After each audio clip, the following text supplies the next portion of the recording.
Voilà, donc l'enregistrement est en cours. Ce que je vous propose, c'est donc de poser les questions en deux temps. Le premier temps, c'est en cours de présentation par thème, au moment où vous avez une question de compréhension. Et puis après, à la fin de la conférence, on se gardera un espace de questions-réponses pour aller dans tous les thèmes. Et puis, bien sûr, je vous invite à utiliser les émoticônes pour pouvoir signifier que vous voulez prendre la parole en levant la main, ou alors signifier votre accord, votre désaccord sur des sollicitations que je pourrais faire ou des échanges qu'on pourrait avoir. Voilà. Est-ce que pour vous, c'est clair? On est ensemble à peu près pour 1 heure. L'idée, c'est d'avoir trois quarts d'heure de présentation, un peu moins, et puis après de laisser le recours aux questions. Est-ce que c'est OK pour vous? Ok, merci. Merci. Isabelle, non, c'est pas Isabelle, c'est. Oh, j'ai pas du ton nom. Nathalie. Nathalie, excuse-moi. Nathalie. Pas de problème. Ok, merci à tout le monde. Très bien. Alors, la première chose qu'on va voir ensemble, c'est le plan. Donc, ce que je vous propose de découvrir, donc une petite intro, je vais me présenter brièvement. Le coaching, donc c'est quoi? À qui ça s'adresse? Quand est-ce qu'on peut faire un coaching? Et comment on le fait? Par rapport à la profession de coach, l'idée, c'est de vous expliquer ce que c'est que le métier de coach et puis quels sont les outils qu'on a à notre disposition. On abordera ensuite le fait de choisir son coach. Et c'est quelque chose qui peut paraître un petit peu du domaine du parcours du combattant. Et là, l'idée, c'est de vous donner les clés pour que vous posiez les bonnes questions et que je vous proposerai une méthodologie. Après, elle vaut ce qu'elle vaut. Hein. Je vous la propose, après vous verrez bien. On verra un petit peu 2-3 livres qui peuvent peut-être vous intéresser et puis un espace de questions-réponses. D'abord, je vais, dans la même veine que vos attentes, je vais repartager un lien sur le même outil. Et là, c'est quand vous entendez le mot coaching, à quoi est-ce que ça vous fait penser? Donc, je vais mettre en place. Voilà.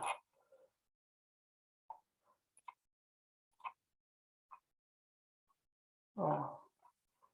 Donc, si vous allez sur le lien, le deuxième lien, qui se finit en 5310, vous avez cette question, à quoi est-ce que vous fait penser le mot coaching? Vraiment, là, vous pouvez tout mettre. Tout ce qui vous vient par à la tête. ICF, ok. Donc ICF, c'est une association de coachs professionnels qui est la première association en termes d'ancienneté et puis une des plus importantes au niveau mondial. Aider, conseiller, sport, un peu de tout, ouais, effectivement, d'accompagnement. Je vais réduire, je ne sais pas pourquoi je fais ça, l'image. Accompagnement.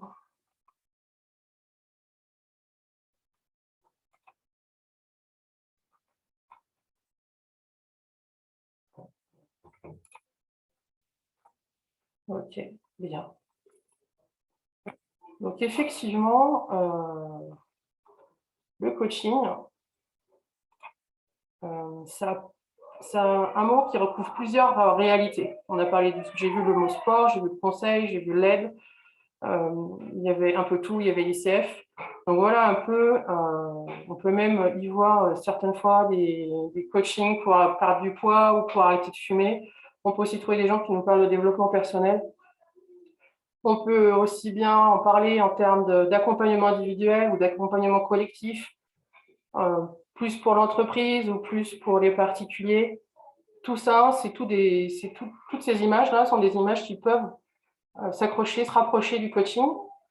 Et là-dedans, c'est difficile de faire une définition précise du coaching. C'est pour ça que bien souvent, les coachs, quand ils parlent de leur métier, ils en parlent par la formule négative. Ce n'est pas ceci, le coaching, ce n'est pas ceci, le coaching, ce n'est pas cela. Bon, je trouve ça un peu dommage. Donc là, ce soir, l'ambition, elle est forte de dire, ben voilà, on va définir ce que c'est que le coaching. Alors, j'ai ma souris qui poser de soucis. On va pouvoir commencer par un premier sondage que je vous lance. Selon vous, est-ce que vous l'avez à l'écran, le sondage? Est-ce que je l'ai lancé? Est-ce que juste quelqu'un Oui, peut... oui, c'est bon, on Ok. l'a à l'écran. Donc là, c'est à votre avis, pourquoi, à quel moment est-ce qu'on s'adresse à un coach? Donc vous pouvez faire plusieurs choix.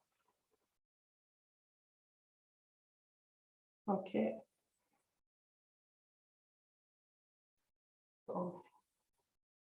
Ok. Voilà. Donc là, hop, je vais partager un résultat. Voilà. Donc ce qu'on voit, c'est que pour passer à l'action, je vois qu'il y a des connaisseurs déjà.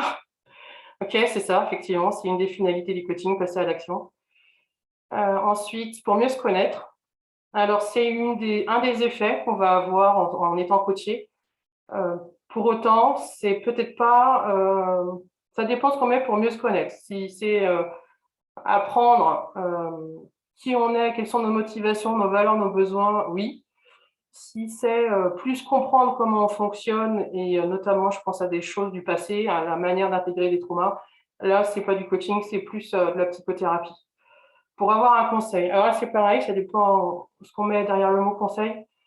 Le conseil, c'est plus du domaine du consulting, on verra tout à l'heure, parce qu'un coach, il a une posture, la fameuse posture qui était dans l'image de mots tout à l'heure, et le conseil ne fait pas partie de sa posture, pardon, de manière fondamentale.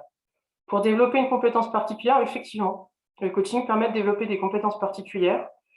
Là aussi, la frontière, elle est ténue avec le monde de la formation, et on verra que là aussi, ce qui fait la différence entre un formateur et un coach, c'est la posture qu'il va avoir. Donc, je vais arrêter le partage. Est-ce que déjà là, à ce niveau-là, il y a déjà des premières réactions par rapport à ce sondage? Quelqu'un veut partager quelque chose de manière assez spontanée et voilà, sans jugement? Ok, donc je continue.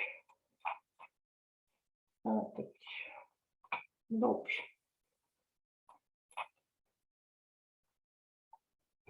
alors voilà ce que je vous propose comme...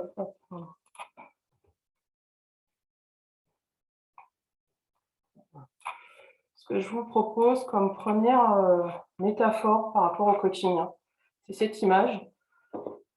Globalement, le coaching, c'est un demandeur, c'est un client. Donc, c'est ce petit personnage avec sa carte et puis son objectif qui s'adresse à un coach, qui est là symbolisé par le caméraman, et qui, à travers un partenariat, vont tous les deux mettre des actions en place, des idées pour permettre au client d'aller atteindre son objectif qui est tout en haut. Ce qu'on peut voir, c'est que déjà, dans la relation de coaching, on parle de partenariat parce que le client et le coach sont à égalité.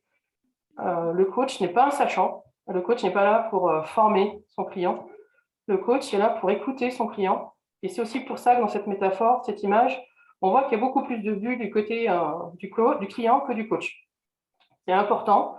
Le coach est là pour écouter, pour observer.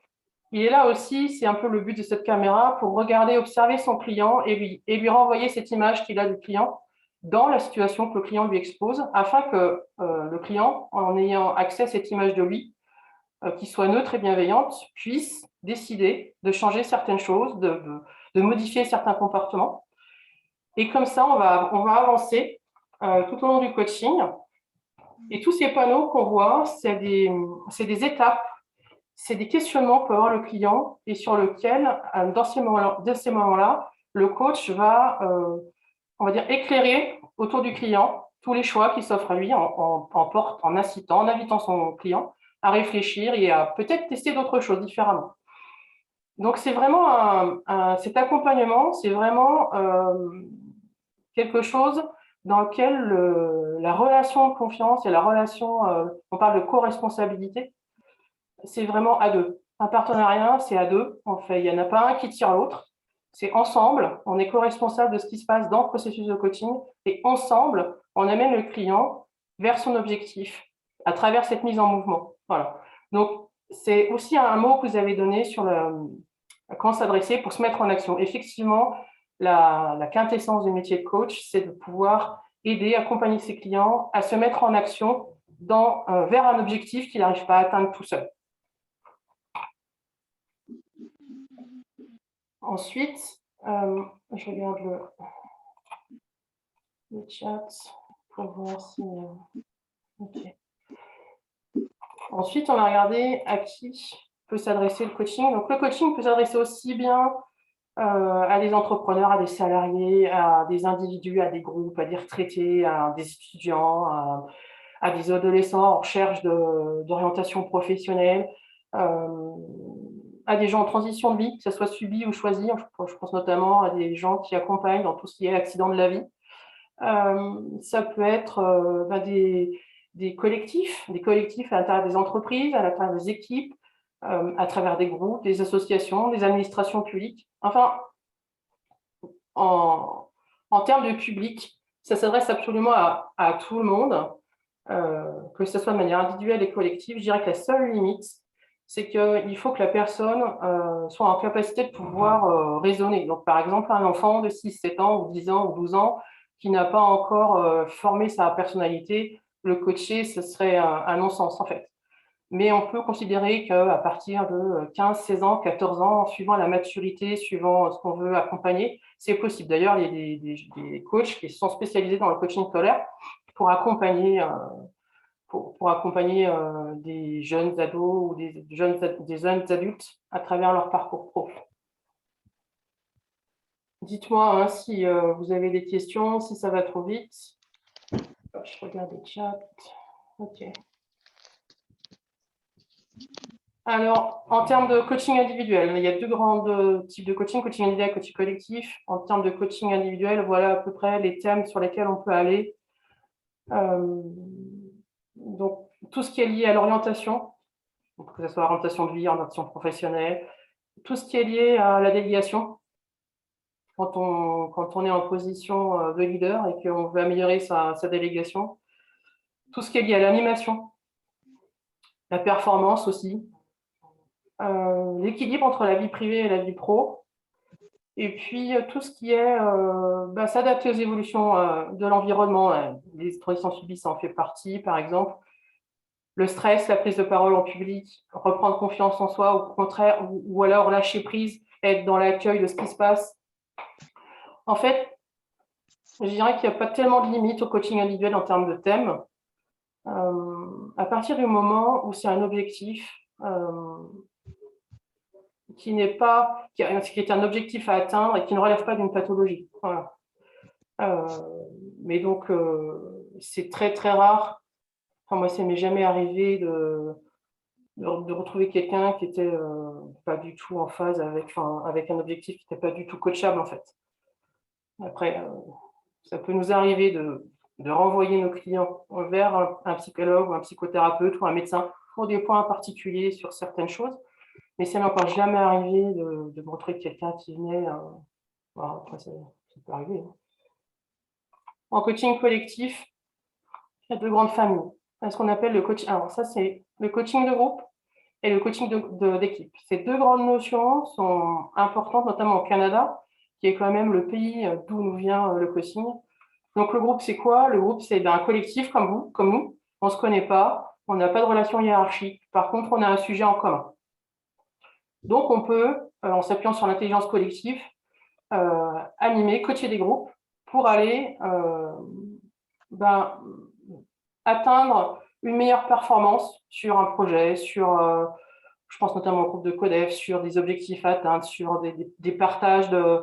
Et là, on va vraiment utiliser les idées de chacun, les forces de chacun pour permettre à chaque individu d'évoluer dans sa problématique personnelle, en fait. Et puis après, il y a le coaching d'équipe. Donc là, c'est des gens qui se connaissent, c'est des gens qui sont en équipe, avec des relations hiérarchiques, avec des fois des problématiques salariales, des problématiques de conditions de travail qui sont communes. Et donc là, on va pouvoir aller traiter de tout ce qui est autour de la cohésion, autour du partage des valeurs, le sens de mon travail dans cette équipe, le sens du travail de cette équipe par rapport à l'entreprise. On peut développer la motivation, le passage à l'action. On peut aussi mettre en place de nouvelles méthodes de travail à l'intérieur de ces équipes, pareil, en allant activer cette intelligence collective. Et puis, on va développer cette autonomie, en fait. Ces autonomie et autodétermination sont certainement les deux principales compétences qu'on va aller développer en étant coaché. Je dirais que c'est des compétences, enfin, c'est des effets collatéraux, en plus d'atteindre son objectif.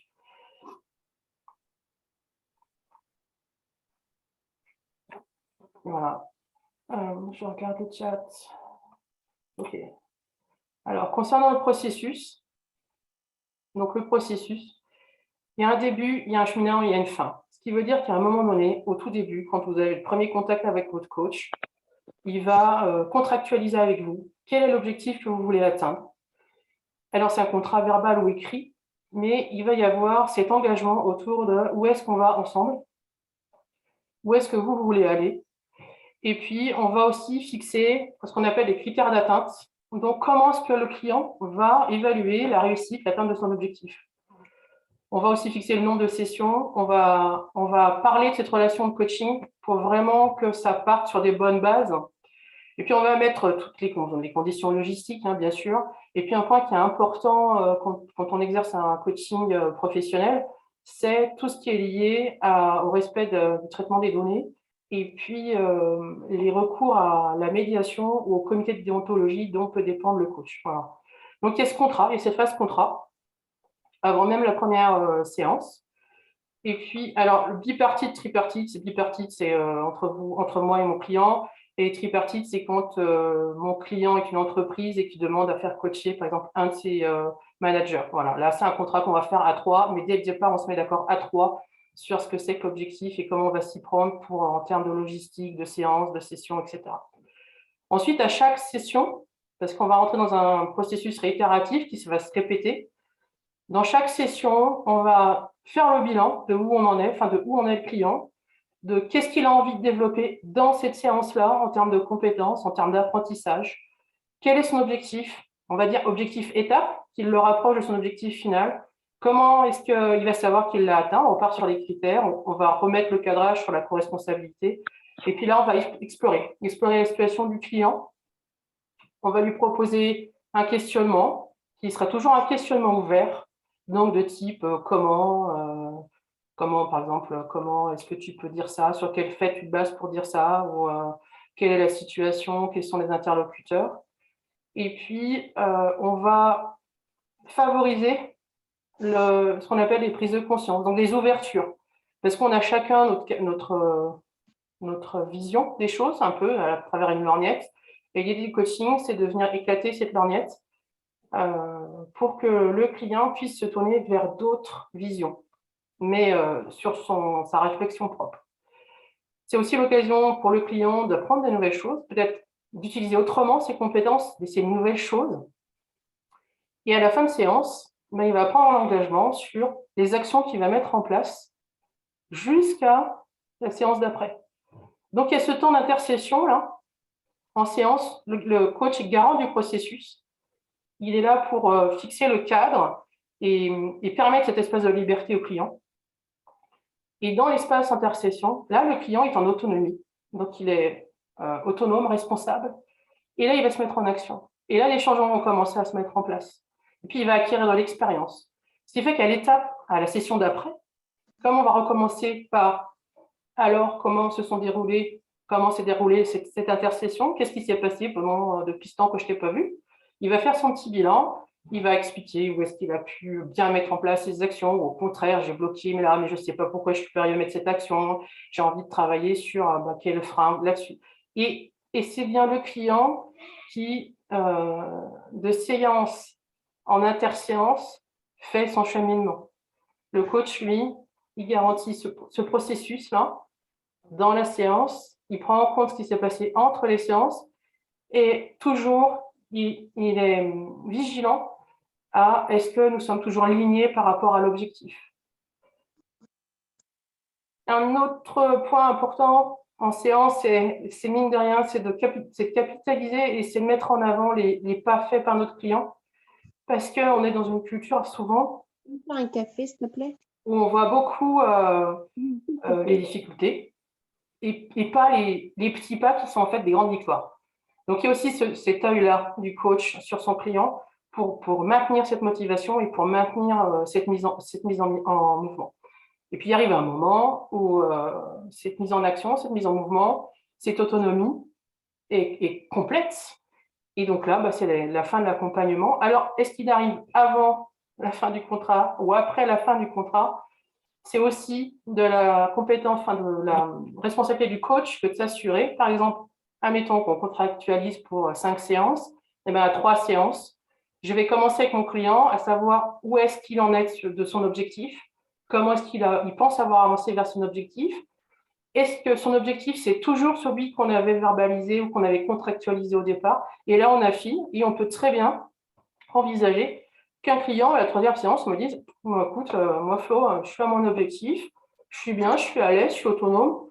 Là, j'ai juste encore ce petit point que je voudrais voir. Ou alors, on profite de cette troisième séance pour faire un bilan, pour que le client reparte avec un support qui capitalise ses efforts, pardon, et puis ses changements, et puis s'arrêter là. Voilà. Et donc, suivant les modalités de paiement que vous avez, de toute manière, un coach acceptera d'interrompre son coaching sur la demande de son client à partir du moment où le client a atteint l'objectif. Voilà. Et si c'est plus long, si le client se dit non, finalement, je pensais que ça irait plus vite, et puis je me rends compte que j'ai besoin de plus de temps, je me rends compte que c'est plus difficile que je pensais, je me rends compte qu'il y a plein de choses qui bougent dans tous les sens, et du coup, ça me fait beaucoup, beaucoup travailler, et je ne pensais pas que c'était aussi profond comme travail, et j'aimerais faire plus de séances. Là, on fait un avenant, et donc on module toujours notre contrat par rapport à cet objectif final. Ah, PDC, pardon, PDC, c'est prise de conscience.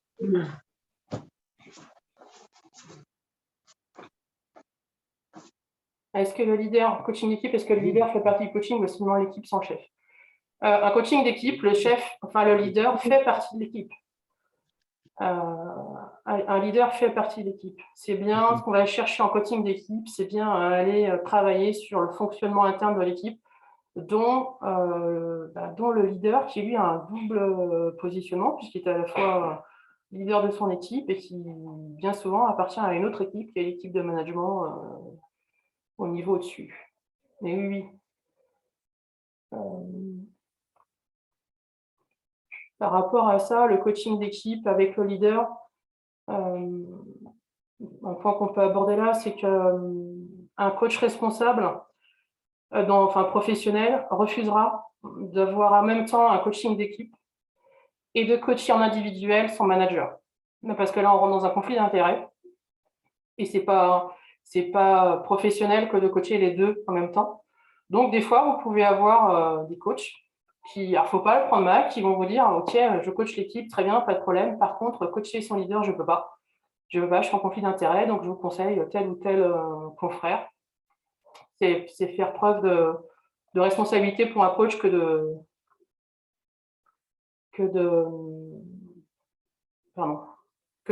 ne pas accepter cette mission-là, en fait. Nathalie, moi, pardon, désolée, je comprends pas trop. Écoute, est-ce que tu peux éclaircir ta question? Alors, c'est pas du tout Nathalie, mais je vais pas pouvoir t'éclaircir. Oui, pardon, Galaxy S9. Il y a une question, c'est marqué moi. Pardon, désolé. Bon, écoutez, je continue et je reviendrai dessus. Donc, une première définition qu'on peut poser pour le coaching, c'est que c'est un partenariat entre le coach et le client, afin que le client atteigne son objectif grâce à de nouvelles mises en action. Et j'insiste sur ce mot partenariat, c'est vraiment fondamental. Ça s'adresse à tout le monde, à partir du moment où on est désiré d'être acteur de son évolution. Puisque le coach ne prendra pas en charge son client, ne portera pas son client. La prise en charge, elle est réservée. Le mot prise en charge, il fait écho à ce que peut faire un médecin, ce que peut faire un thérapeute. Ça ne correspond pas au positionnement du coach. Et puis, une des définitions d'ICF que j'aime bien, c'est réaliser ses projets en transformant ses attitudes et ses compétences. C'est vraiment cette idée de se mettre en action, atteindre l'objectif en changeant. Ok. On arrive à la fin de la première partie sur le qui, quand, comment. Si vous avez des questions spécifiques là-dessus, c'est maintenant que je vous propose de les poser. Et puis sinon, on continue sur la deuxième partie qui parle plus de qu'est-ce que c'est que le métier de coach. Ok. Je vous propose un deuxième sondage. Et si le client ne sait pas où il va? Ah, ça, c'est une bonne question. Alors, j'ai envie de dire, si le client est dans mon bureau, c'est qu'il y a un besoin. S'il est là, c'est qu'il y a une raison. Il n'est pas venu par hasard. Il n'a pas juste ouvert une porte en disant tiens, c'est joli, c'est sympa, c'est chaud, je vais pouvoir me réchauffer. Non, il a mis cette énergie en fait de m'appeler, de prendre rendez-vous, m'appeler moi ou un confrère, hein, de prendre rendez-vous, de se présenter. Donc il y a quelque chose. Il y a quelque chose, il y a quelque chose qui veut régler. Tout l'enjeu de cette première séance, c'est justement d'aller chercher cet objectif. Des fois, c'est un peu un train qui cache un autre train, quoi. Donc, c'est cette première séance autour de cet objectif global. On peut mettre une séance presque et demie, à bien formuler, enfin, à bien faire formuler par son client quel est son objectif. C'est fondamental. Mais donc, il n'y a pas de raison il n'y a pas de raison de penser que le client ne sait pas où il veut aller, parce qu'il est là. Sinon, il ne serait pas là. Il n'aurait pas de besoin, il ne serait pas là. Donc, il ne sait peut-être pas comment le formuler, il ne sait peut-être pas exactement de quoi il en retourne, c'est peut-être flou dans sa tête, mais en tout cas, il y a cette envie de régler quelque chose, et là, le coach va l'aider à verbaliser son objectif. Toujours de manière ouverte, non induite, et très respectueuse du monde et de la construction de son client.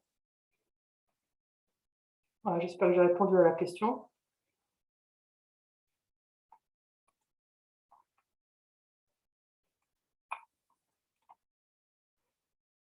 Ok. Donc, je vais vous lancer le deuxième sondage. Selon vous, quelle est la compétence fondamentale? Donc, je dirais celle qui est le cœur de métier du coach, celle sans laquelle il ne peut pas exercer. Là, je vous restreins un peu à un choix unique.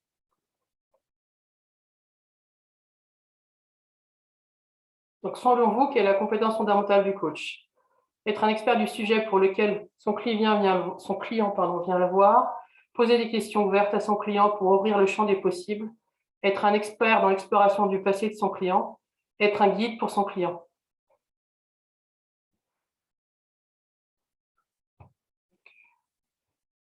Je vous laisse en répondre.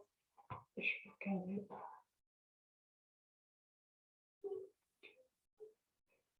Je vérifie juste, il n'y a pas de souci.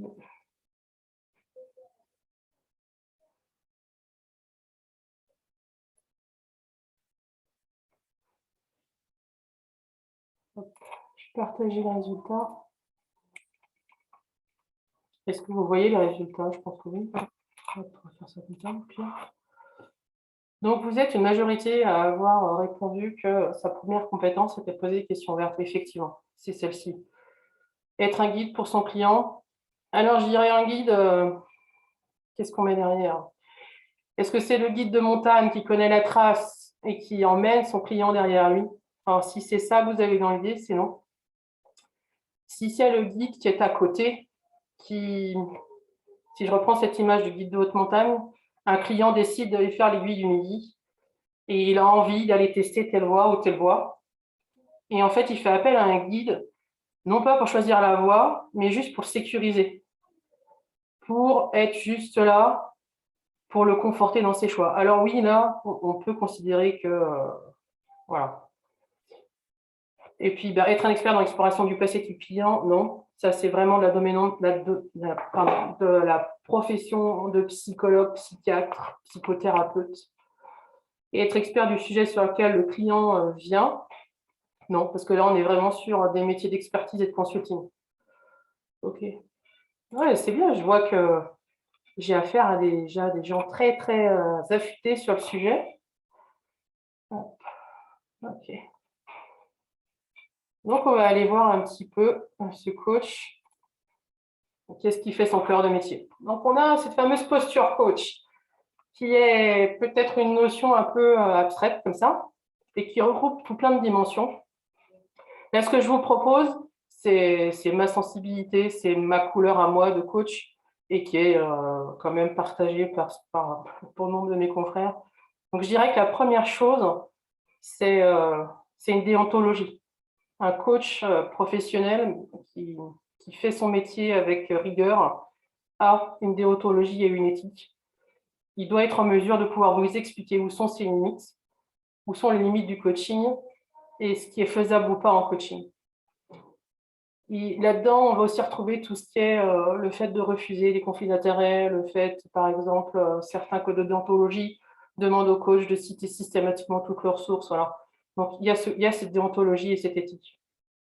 Ensuite, il va y avoir l'accueil. L'accueil, c'est cette capacité qu'a un coach à mettre son client dans le confort, dans la confiance, dans le bien-être, dans l'espace de la séance et aussi en interaction avec les autres membres du groupe. Parce que quand on a un groupe, l'idée, c'est ça, c'est que ce groupe puisse travailler ensemble dans un esprit de bienveillance. Et ça fait aussi partie des conditions qu'on va mettre au moment de l'accueil, qu'on va positionner. Cette bienveillance, c'est aussi pour le coach le fait d'accueillir et d'accepter tout ce qui se présente en séance, que ce soit individuel ou collectif, avec beaucoup d'ouverture d'esprit, avec beaucoup de simplicité et je dirais être présent dans le moment présent. Des fois, ça peut être des grosses émotions qui surgissent. Des fois, ça peut être des grands moments où notre client, il va être dans sa réflexion, il va être comme mutique, mais c'est parce qu'il réfléchit. Et tout ce qui se passe, des fois, on a des clients qui vont nous ramener des problématiques. Admettons, un client qui vient pour un coaching pro, pour une problématique pro, va nous ramener une problématique, par exemple, privée. Mais il s'agit d'accueillir ça et de voir quel est le lien entre les deux, comment ça se fait que ça vient là, dans le coaching, et puis de voir avec le client ce qu'on en fait de tout ça. Donc, cette bienveillance est vraiment, vraiment primordiale. Le contrat, c'est quelque chose d'important. Un coach qui exerce de manière professionnelle va contractualiser avec vous. Quel est l'objectif? Quand est-ce qu'on commence? Quand est-ce qu'on finit? Quel est le nombre de sessions? Quels sont les engagements mutuels qu'on va prendre dans la relation, quoi. Par exemple, la communication, être sincère dans sa communication, direct dans la communication, ça peut être aussi le tutoiement, le vouvoiement. Et tout ça, ça doit être posé par contrat, alors contrat verbal ou écrit. Une des compétences aussi du coach qui font le coach, c'est ce qu'on appelle l'écoute active. L'idée là, c'est d'aller écouter au-delà des mots, parce qu'on sait qu'il y a à peu près 80-90% du message, ça dépend des études, mais qui passe par un autre biais que les mots. Donc, ça passe par le ton de la parole, le débit, la hauteur dans les notes, et ça passe aussi par la posture corporelle, la gestuelle.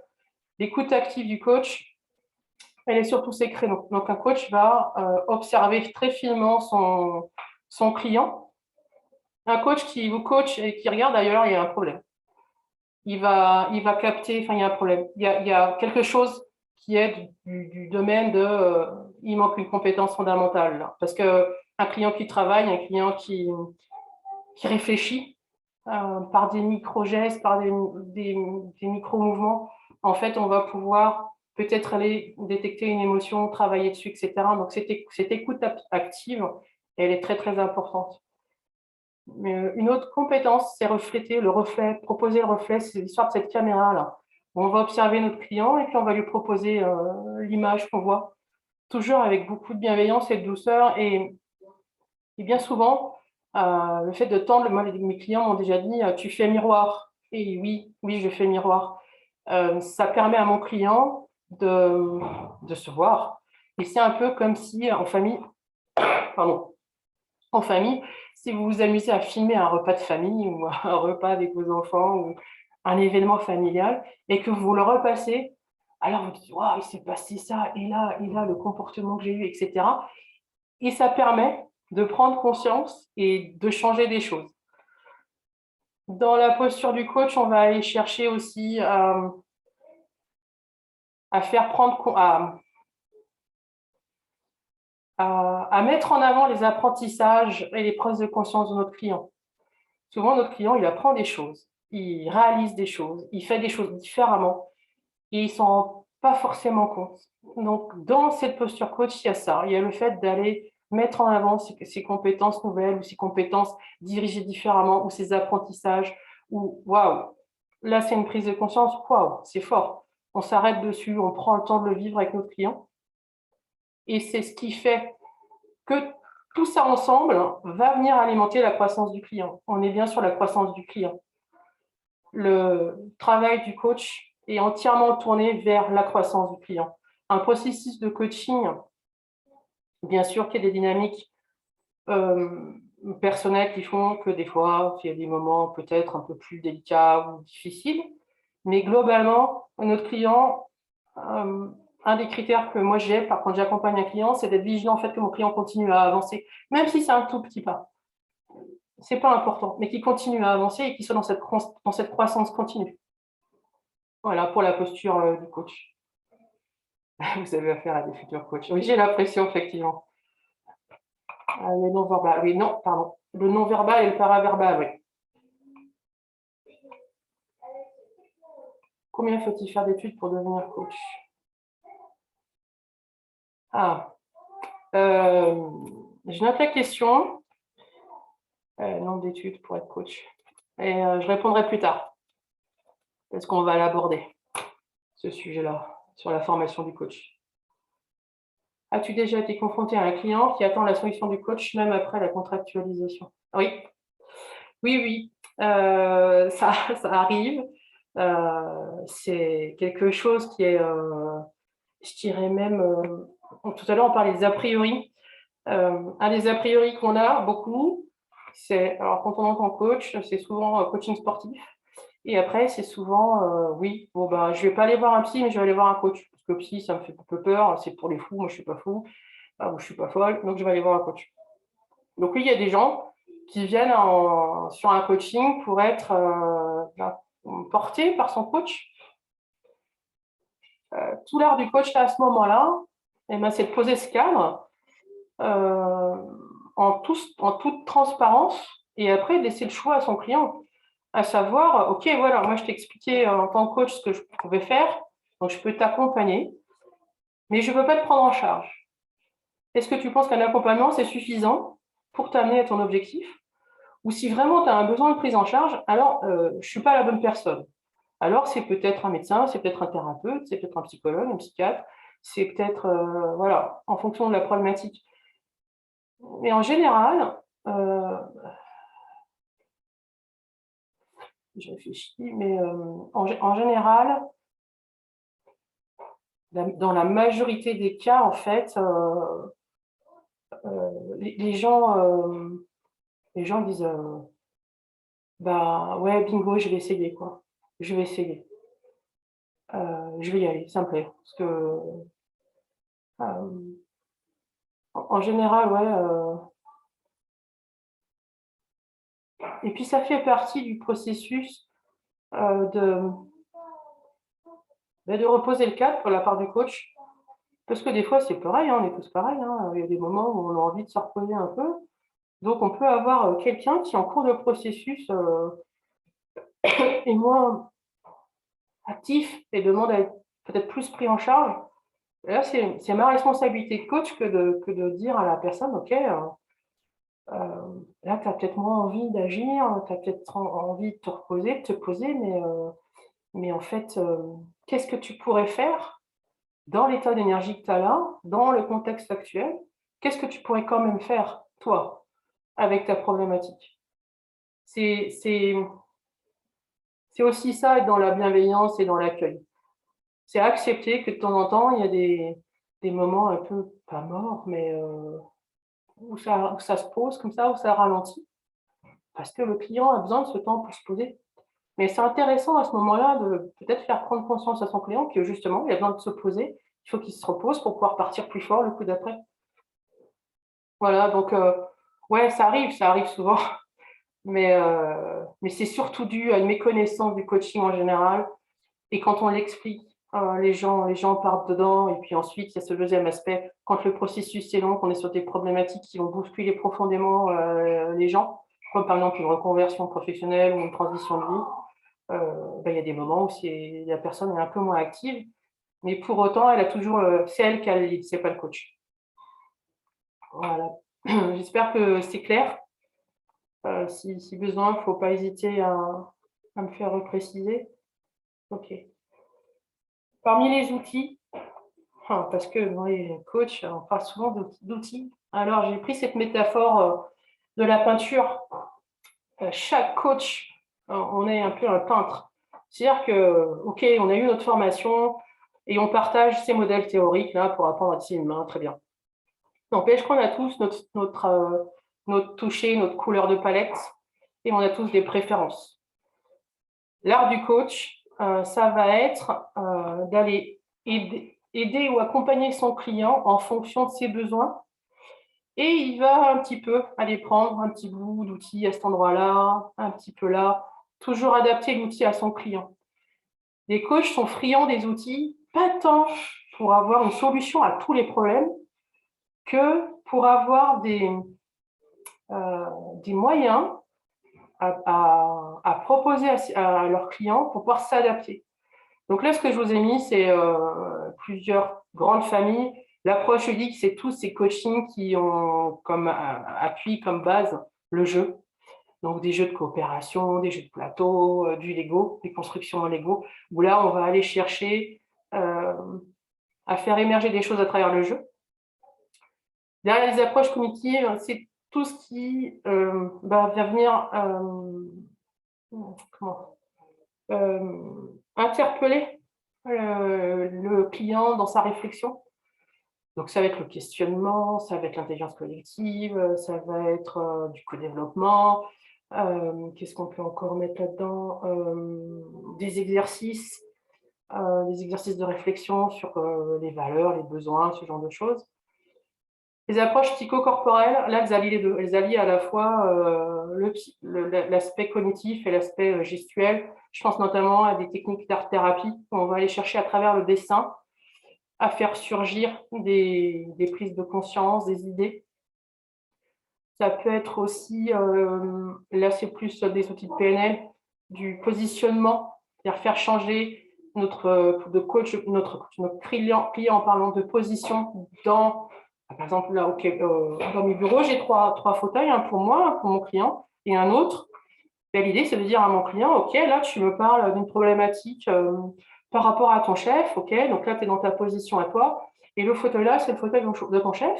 Dans cette situation que tu me décris, je t'invite à te mettre dans le fauteuil de ton chef et d'agir, et de réagir, et de voir la situation dans les yeux de ton chef. Et physiquement, le client va changer de position. Ça peut être ce genre d'exercice, ou ça peut être des exercices physiques en termes de déplacement dans la salle pour symboliser l'avancement vers l'objectif.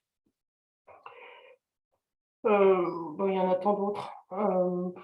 Après, il y a dans l'approche associative, c'est tout ce qui est les jeux de cartes, les métaphores. Les jeux de cartes, les métaphores, le photolangage, les petits objets, des dés avec des images dessus, et on tire les dés et on demande au client qu'est-ce que ça évoque. Parce qu'on est toujours en capacité de faire un lien entre l'image qu'on voit, entre les suggestions qu'on peut avoir, et puis notre problématique, ça ouvre les perceptions, ça ouvre les possibles. Donc moi, j'ai une préférence pour cette approche-là, entre autres, hein, j'aime bien comme ça, c'est toujours, d'abord, je trouve ça plaisant, c'est joyeux, et puis des fois, on a des résultats juste exceptionnels, et c'est aussi permettre au client de se laisser étonner par cette part de créativité qui est en lui, qui n'est pas toujours exploitée. Et puis les approches corporelles, ça va par exemple être des exercices pour la gestion des émotions, la gestion du stress, sur la respiration. Voilà, ce genre de... où là vraiment c'est le corps. On va aller travailler sur le corps pour aller atteindre un état recherché par notre client. C'est en gros, ah oui, l'approche systémique. L'approche systémique, ça c'est plus utilisé pour les coachings d'organisation ou en entreprise. L'idée, c'est d'aller étudier la problématique du client de manière globale, c'est-à-dire le client dans le système dans lequel il évolue. La problématique, par exemple, on parle tout à l'heure du chef d'équipe. Donc, la problématique de mon chef d'équipe à déléguer, je dis n'importe quoi, à déléguer. OK. Bien sûr qu'on va aller voir personnellement ce que ça vient toucher, mais quand il délègue dans son équipe, il se passe quoi? Et quand il délègue pas dans son équipe, il se passe quoi? Et est-ce que lui-même, ce manager-là, est-ce que lui-même, il est en position d'avoir délégation de son supérieur à lui? Donc, on va aller voir le système, comment est-ce qu'il s'organise. Ce qui est intéressant aussi en approche systémique, c'est que ce qui se passe dans la situation de nos clients se passe dans nos bureaux. Les techniques de théâtre, non, moi, je n'utilise pas ça. Est-ce que j'utilise les techniques de théâtre? Non, moi, je ne les utilise pas. Il y a les approches narratives qui utilisent ce genre d'outils. Et là, il s'agit en fait d'aller trouver le coach qui fait ça, quoi. Mais effectivement, je pense à un collègue qui signe au théâtre, pour lui, hein, par plaisir, et qui a été métamorphosé en très peu de temps, en fait. Hein. C'est un outil, le théâtre, qui est magique hein, pour tout ce qui est positionnement personnel, posture, confiance en soi. Ouais, effectivement, mais pas moi. Moi, je ne suis pas assez douée pour ça. Voilà. Est-ce que vous avez d'autres questions sur ces outils?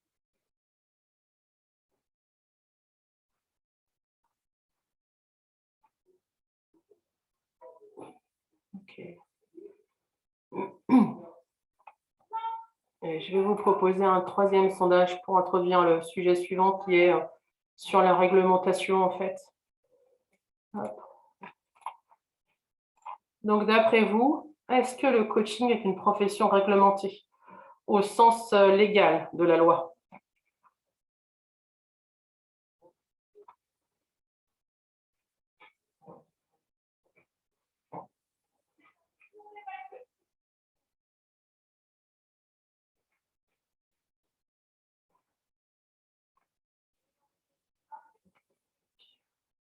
Je vois que c'est partagé.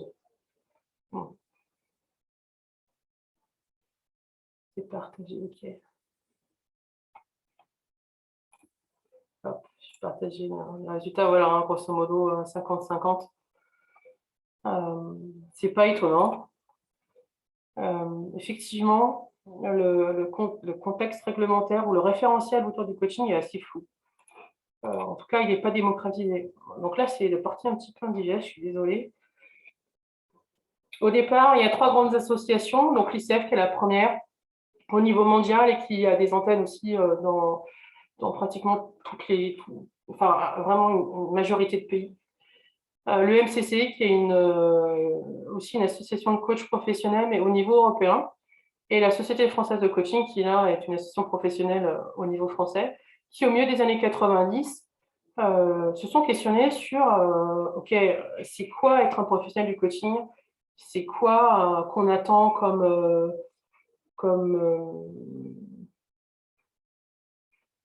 compétence et comme attitude de la part de nos coachs?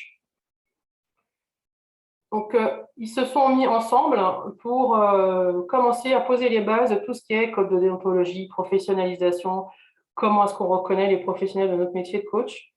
Et ça a donné lieu en 2011 à une charte professionnelle qui a été déposée donc, au Conseil de l'Europe et qui acte le fait que la profession de coach est autorégulée. Donc là, on parle bien d'autorégulation. Légalement, il n'y a rien qui conditionne l'activité de coach. Aujourd'hui, n'importe qui, avec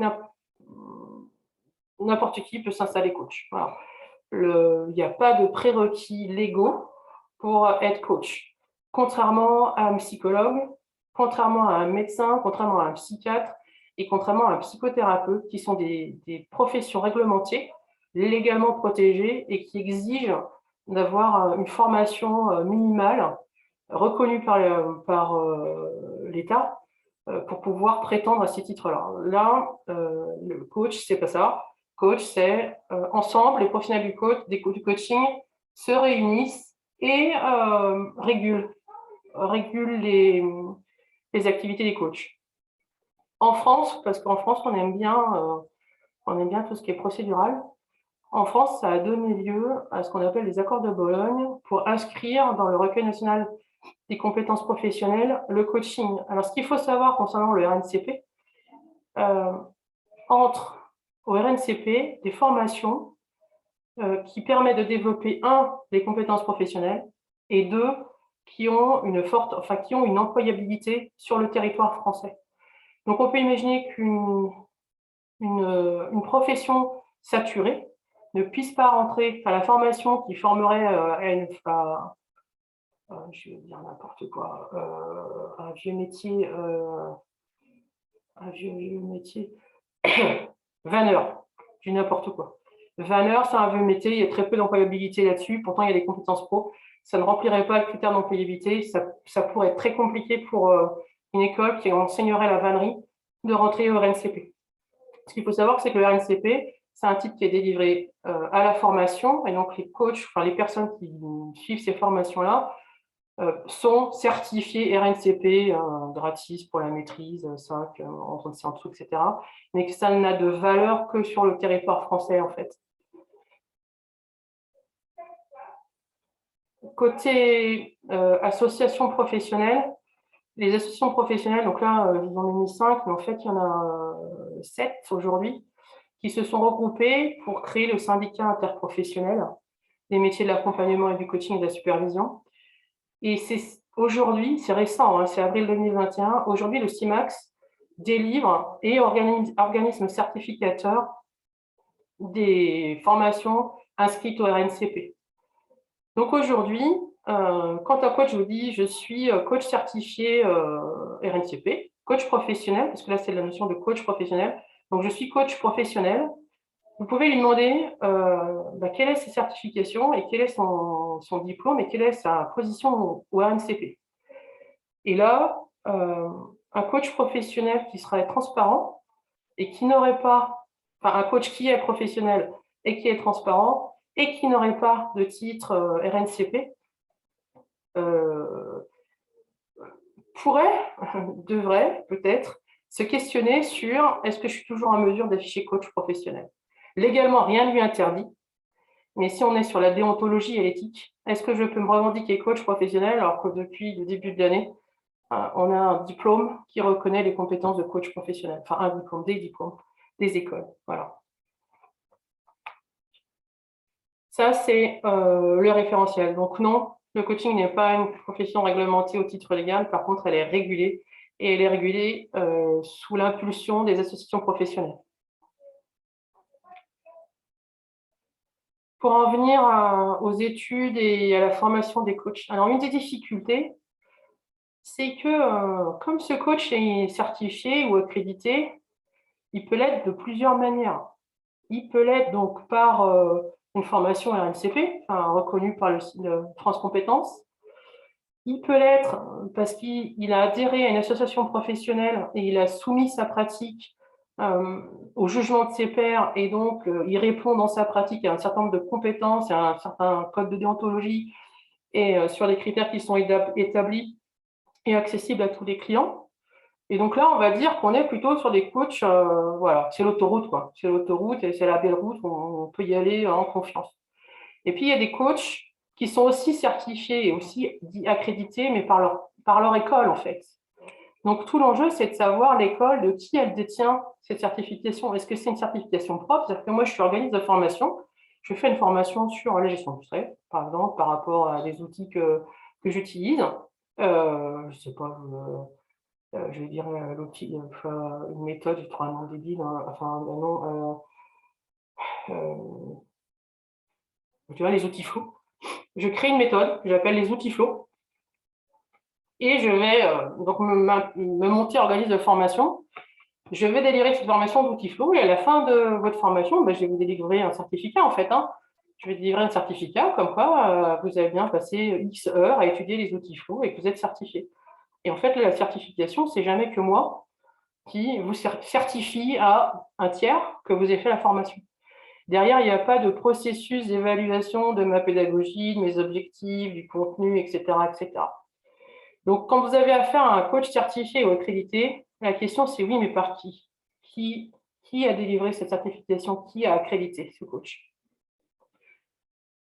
Le panneau, là, c'est vraiment prudence, parce que c'est pas parce qu'un coach sort d'une école auto-certifiée que c'est pas un bon coach. C'est juste pour placer les choses. Puis après, vous avez tous les gens qui s'improvisent coach, qui ont des formations diverses et variées. Et dans ces coachs, en fait, vous retrouvez tout, le bon comme le mauvais. Et là, il faut être prudent dans le choix de son coach.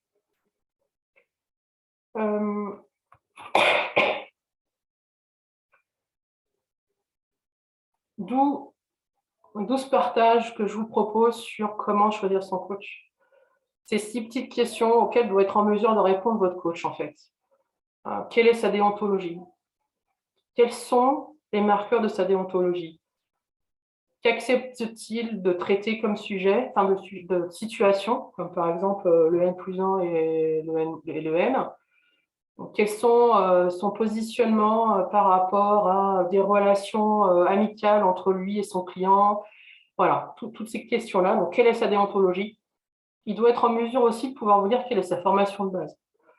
Donc, est-ce que sa formation elle est certifiée? Est-ce qu'elle est reconnue RNCP? Est-ce qu'elle est reconnue par un organisme de coaching? Combien d'heures de coaching il a fait? Enfin, de formation de coaching il a fait? Est-ce que c'est une formation spécifique au coaching? Ou est-ce que c'est des formations d'accompagnement? Parce que des accompagnements, il y en a de multiples facettes, de multiples couleurs. Le coaching n'est qu'une forme d'accompagnement. La troisième question, c'est de savoir quelle est la reconnaissance professionnelle de son activité par ses pairs.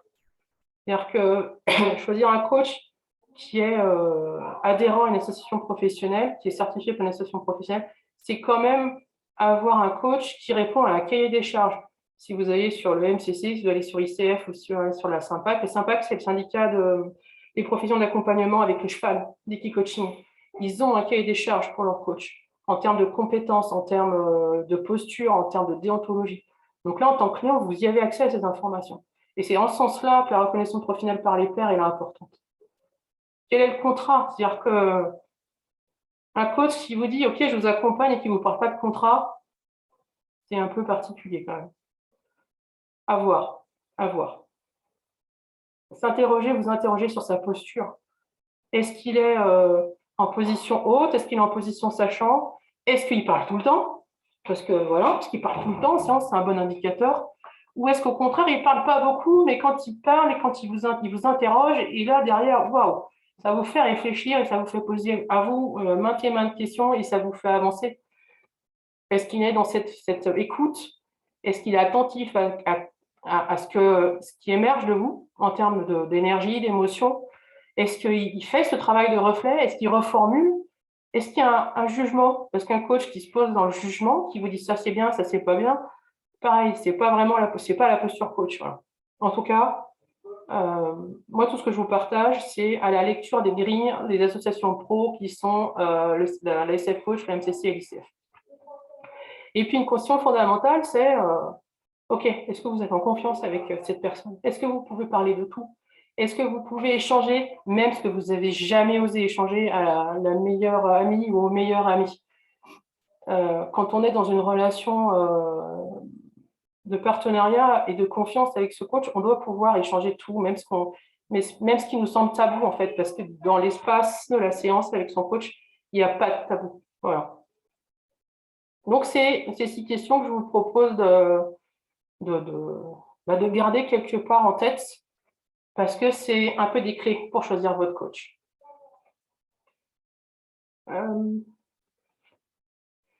Je vais peut-être faire une aparté, enfin en résumé. Un coach, prudence s'il parle de vous en tant que patient. Non, un coach n'a pas de patient, un coach a des clients. Ça n'a rien à voir, comme certaines fois j'ai lu, Ah, mais un coach qui parle de client, c'est une relation commerciale et c'est pas un bon accompagnant. Non, un coach qui parle de client, c'est un coach qui sait qu'il n'est pas dans la prise en charge et qu'il n'est pas dans le soin et qu'il est bien dans l'accompagnement et dans la mise en mouvement de son client. C'est important. Le coach qui sait, le coach qui est en position de sachant, personne ne sait mieux que vous ce qui est bon pour vous. Voilà. Le postulat de base d'un coach, c'est ça. C'est personne ne sait mieux que mon client ce qui est bon pour mon client. Donc, demain, si moi, je me pose en position de sachant par rapport à mon client, il y a un malaise dans ma posture de coach.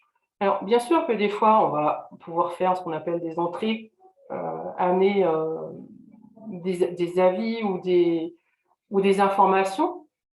Par exemple, l'entrée que je vous ai faite dans la communication, on sait qu'il y a entre 80 et 90% de la communication qui passe par le non-verbal et le paraverbal. Ça, c'est une information neutre. Voilà. Je ne cherche pas à vous imposer ma vérité, ma vision des choses. C'est juste une information. Vous la prenez très bien, vous la prenez pas, ok. C'est pas grave. En soi, pour moi, c'est pas grave. Voilà. Je vous la propose, je vous la mets à disposition parce que je pense que ça peut être intéressant pour vous. Mais si cette information ne vous percute pas, qu'elle ne vous plaît pas, simplement, ok, on passe à autre chose. Donc le coach qui impose à son client, ouais, ça c'est aussi, c'est comme ça que tu dois faire, et pas autrement, attention, méfiance, prudence. Le coach qui parle plus que son client, ça c'est un bon indicateur sur la posture du coach. Si sur 1 heure d'entretien, 1 heure et quart d'entretien, vous avez le temps de dire 4 phrases et que le reste c'est votre coach, et vous n'êtes pas en coaching. Vous êtes en formation, vous êtes en je ne sais quoi, mais vous n'êtes pas en coaching. Donc là, se poser la question de qui vous accompagne.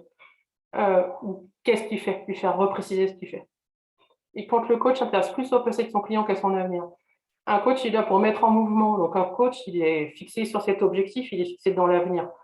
Bien sûr, en coaching, on va à la demande du client, aux besoins du client, on va aller parler du passé de temps en temps parce que c'est important pour notre client à un moment de poser un truc.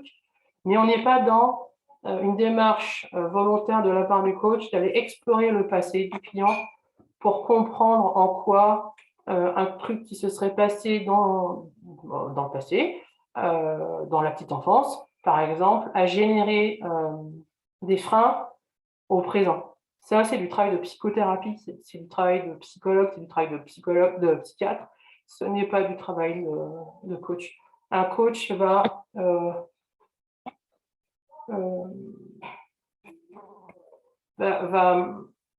prendre en considération le passé que peut partager son client, mais ne va pas chercher à le traiter, à le soigner. Voilà. Okay. Est-ce que vous avez des questions par rapport à ça? Est-ce qu'il y a des points que vous voulez que je précise? Peut-être revenir à ce que vous avez besoin que je revienne sur un slide. Oh, j'ai pas vu l'heure, c'est 20h déjà passé. Ah ouais. Isabelle, je te renverrai le replay. Ouais, je suis désolée, j'ai pas vu l'heure passer. Je suis vraiment navrée. Du coup, hop. En synthèse, voilà. Un coach qui dit une relation de partenariat avec son client, on a envie de le faire croître.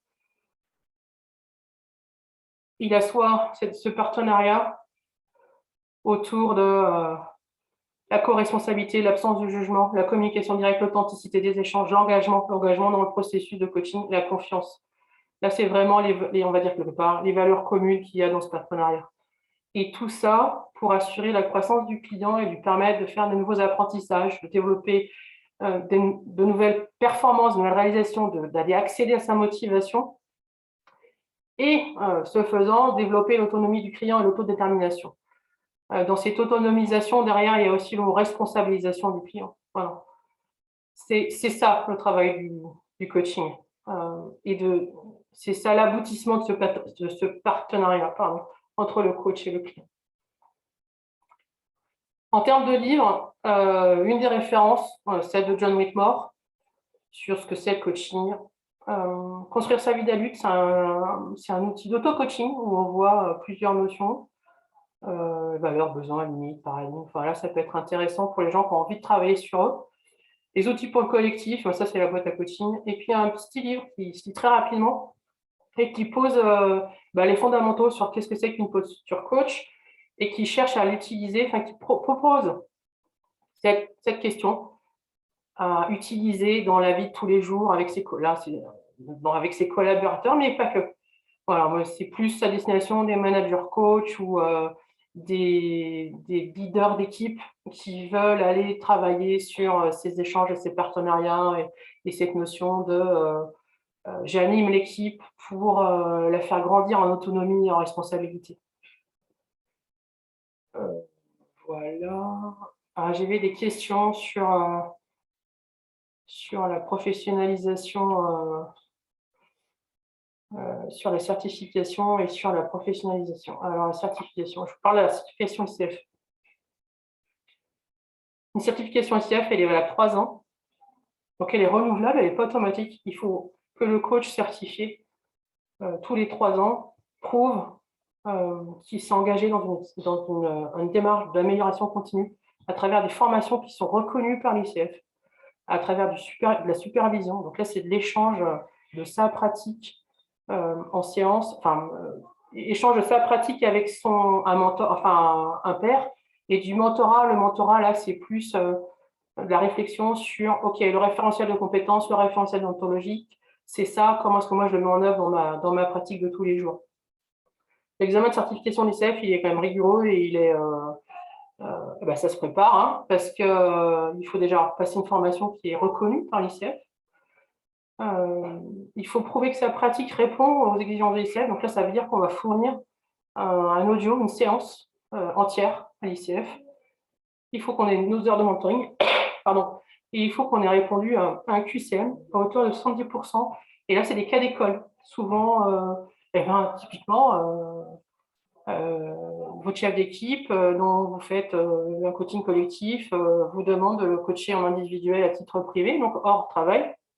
Qu'est-ce que vous faites? Voilà.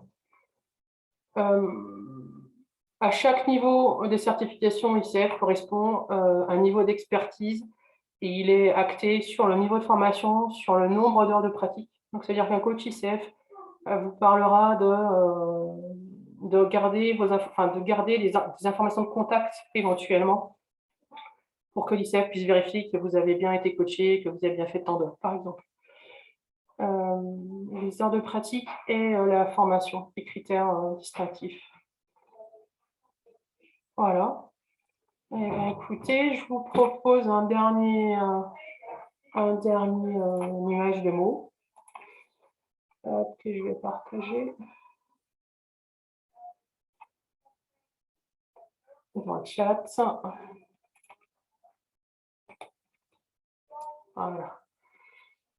Sur qu'est-ce que vous a apporté cette conférence. Et je suis encore navrée pour le dépassement du timing, en fait. Je ne pensais pas. J'ai pas fait entrer. Je fais entrer. Hop, tout le monde. Hop.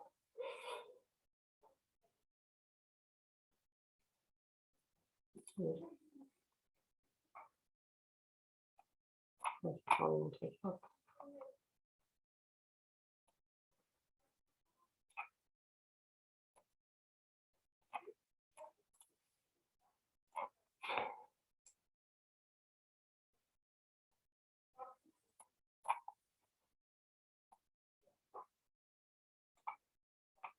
Okay.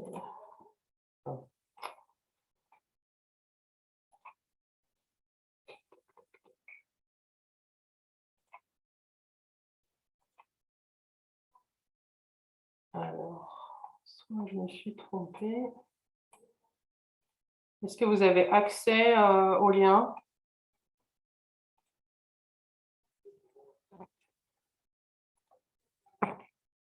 Écoutez, a priori ça ne fonctionne pas. Ce que je vous propose, c'est peut-être d'ouvrir vos micros et puis de partager, si vous avez envie, sur qu'est-ce que vous a apporté cette conférence. Avec quoi est-ce que vous repartez? Qui se lance?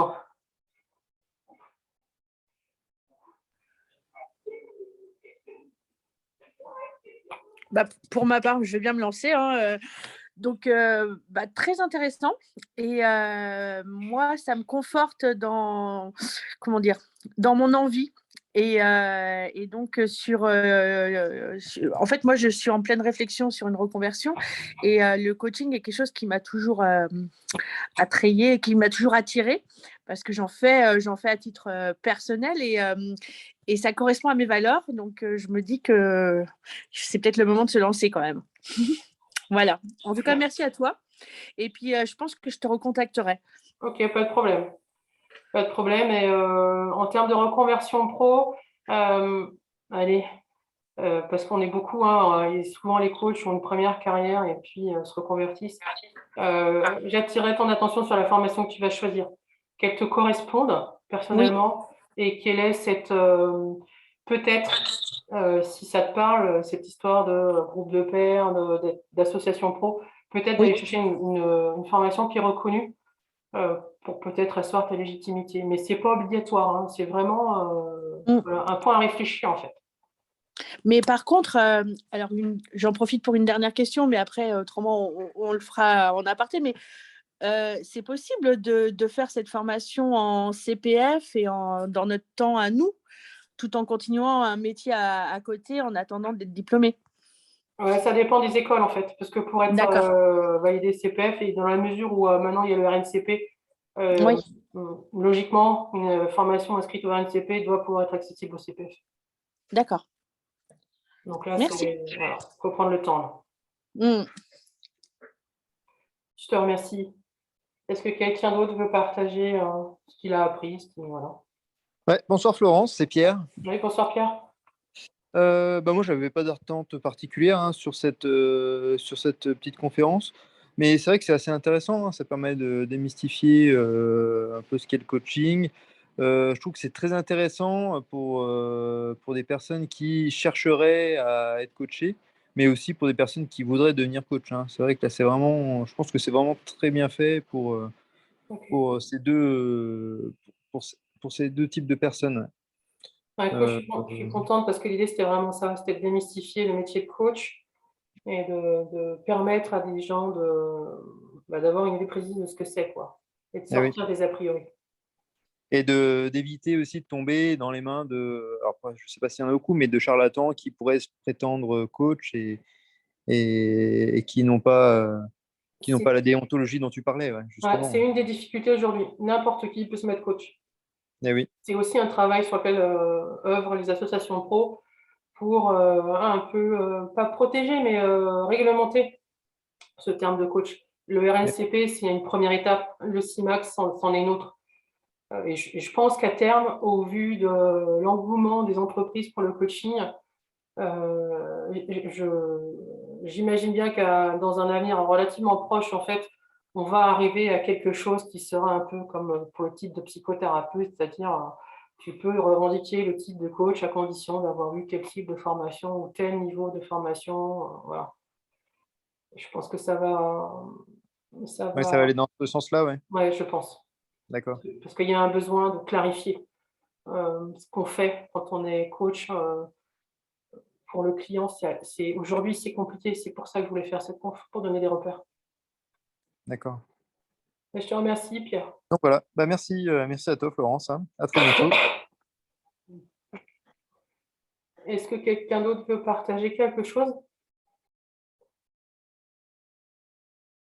Ok. Bon, bah, très bien. Mais en tout cas, moi, je vous remercie d'avoir assisté à cette conférence. C'était vraiment un plaisir. Je suis encore désolée pour le temps que j'ai pas vu filer. Je me tiens à votre disposition hein, pour si vous avez des questions qui vous viennent a posteriori, si vous avez des interrogations, s'il y a des points sur lesquels j'ai pas été assez claire ou des points que j'ai pas du tout abordés. Eh bien, dans la présentation, il y a mes coordonnées. Je vous invite à me contacter soit par mail, hein, soit à mon téléphone. Et puis, ce que je vais faire, c'est que je vais vous communiquer le support avec le replay. Voilà. Ben, je vous souhaite à tous une très très bonne soirée. Merci encore de votre présence.